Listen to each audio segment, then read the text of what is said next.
Today's video is going to be all about some style rules to break, some rules to ignore, to stop considering when you're getting dressed, things that truly just don't matter. I look at fashion as an ever-evolving form of art.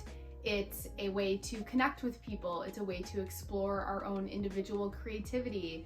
It's a way to bring comfort to ourselves. And frankly, I think whatever you need to achieve those things shouldn't abide to any rules.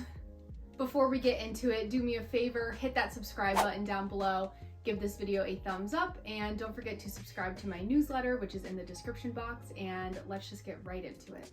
So the first style rule that I think we should leave at the door is mixing metals when it comes to our jewelry. Things like mixing gold and silver or rose gold and gold. A few years ago, my mom got me this necklace when we were in Ireland together. It has a silver chain and then a gold pendant. And this was the first time in a really, really long time that I looked at mixing metals and I was like, this actually looks really cute and I very much enjoy it. Now, if you're new to mixing metals or you're not really sure where to start, what I recommend is focusing on the different regions of your body and mixing metals within those. I don't believe that there's any right or wrong way to mix metals, but I do believe that finding balance within those various regions are going to be what serves you best and are going to be what looks the best. There's also so many options out there to purchase jewelry that is already mixed. So different necklaces that are layered or rings. And actually, when I was doing my research, a lot of people were talking about how they liked their engagement rings to be mixed metals, which I think is really beautiful. So options are endless here. I do have a video about my favorite affordable jewelry brands, which I will link above here, and you can check that out if you're looking to add any new pieces of mixed metal jewelry to your wardrobe. And also for this rule or any of the other rules that I'm going to be talking about, definitely let me know in the comments how you feel about them, or if you have any advice on styling these rules. It might be a little corny to say, but I do believe that confidence is truly the best accessory. So if you put something out of the box together and you wear it with confidence, you'll be fine.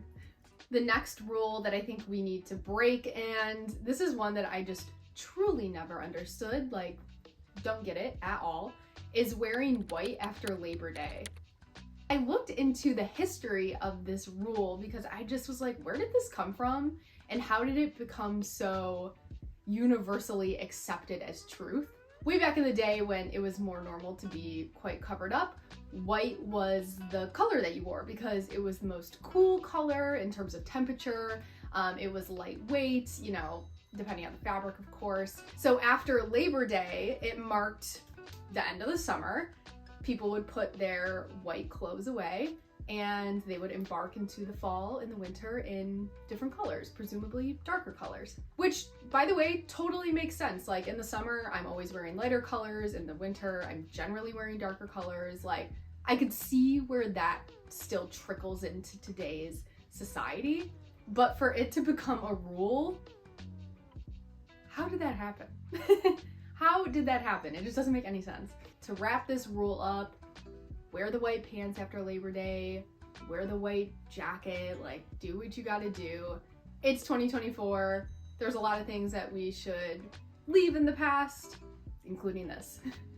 Okay, the next style rule that I think we should break kind of goes hand in hand with what I just talked about before in terms of tones and colors, and that's mixing brown and black and navy, which I am actually doing right now, and I did not plan it for the video. I kind of just threw something on. From what I understand, it sounds like a lot of people are up in arms about mixing black with brown and navy just because the tones can be so similar sometimes.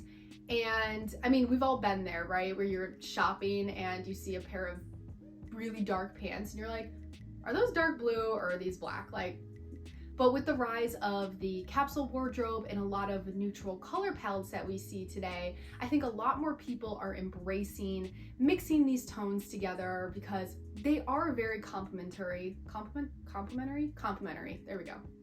What did I say? Now, there's no right or wrong when it comes to mixing these colors or tones together, but if I'm going to be giving you advice on styling them, What I would do is try to avoid those colors that look very similar to black. I think it sometimes can just be a little bit easier on the eyes, a little bit more aesthetically pleasing, or whatever you want to call it, when the tones are a little bit different. Now, I don't know what this is going to look like on the camera, but in person, there's a clear distinction between the brown and the black. This button up also is suede, so it has a little bit of texture to it, which is my second piece of advice. Find some pieces that have some texture to them that will give a little bit of dimension to your outfit so your eyes aren't blending the colors in together. I also personally like to style these types of tones together with accessories. So if I'm wearing an all black outfit, I will put a pair of brown boots, brown belt, and a brown bag. And that just really balances the entire look together and gives it a little bit more oomph. Oomph. Am I saying that right? Oomph. The next rule that we need to break is dressing for your age. Now, I want to acknowledge that I sit here as a woman in my late 20s. I have not experienced ageism on the level that women that are older than me have experienced, but ageism and aging and things like that are something that I'm very passionate about, because I think society is constantly telling women that aging is bad and like we should look 20 when we're 60, and it's just so unrealistic. And it drives me a little bit nuts because aging is a gift. Not everyone is able to age. It's just the truth of the matter. I do think it's a little nuts how we've decided that specific ages are meant for specific styles of clothing. And I think what bothers me the most is that these expectations on aging and style amongst women, never the case amongst men. I personally haven't seen it.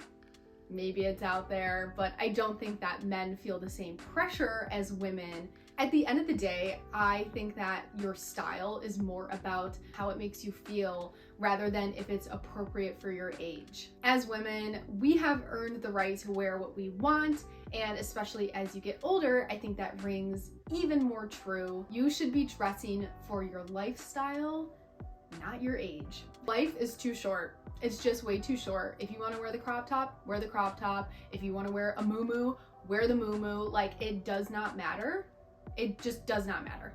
All I'm saying is that if you see something that you like and you see it on someone who's 20 years older than you or 20 years younger than you, that shouldn't be a consideration if you buy it or not.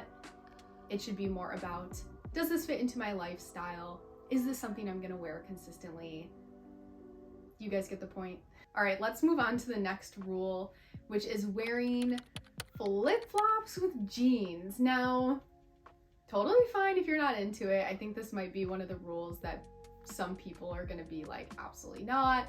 And some people are gonna be like, I do it all the time. I also wanna say that when I say flip-flops, I also kind of mean sandals as well.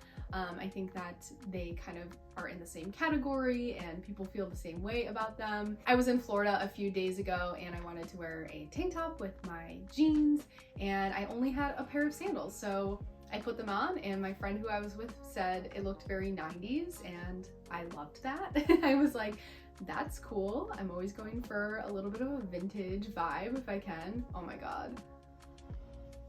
The fact that I just said the 90s are vintage, oh my God. Okay, anyways, I think this look is just the most elite casual look for the summertime. And especially if you're someone like me who is just traveling pretty much 24/7, your options are somewhat limited in your carry-on or whatever suitcase you're bringing. So that was my option for the day, and I wore it and I thought it looked great. So not much to say here, but if you're one of those people who likes jeans, and you also like sandals, put them together. It'll look great. The next rule I want to talk about is wearing denim on denim, also known as a Canadian tuxedo. I think a Canadian tuxedo is actually wearing jeans with a denim jacket, but whatever. I was really into doing this a few years ago when I got my denim jacket at a garage sale for $2, and I just wanted to wear it with everything. So I was wearing it with denim skirts and denim jeans and the whole thing, and I just loved it. I thought it was so cool, and it's one of those things where I think it flows no matter what. You can make it look good. Like, it will look good if you, again, wear it with confidence. I would really like to start wearing denim on denim a little bit more. I'll probably pick it back up in the fall. It's not really something that works for my lifestyle right now just because I am traveling so much and denim is a very bulky thing to pack into a carry-on. So, but I'm gonna make it a personal challenge to wear it a little bit more in the fall this year. I will put a reminder on my phone and report back to you guys. So definitely give it a shot if it makes you a little bit nervous, step out of your comfort zone, and who knows? Maybe it'll work for you, maybe it won't. Not everything is for everybody, but it's worth a shot. All right, you guys, that is the end of the video. Do me a favor, leave a comment down below which style rule you are ready to leave at the door, whether it was mentioned on this list or not. I'd be curious what you guys have to say. As always, thank you so much for watching. I am so appreciative of your support, and I will see you guys next time. Bye.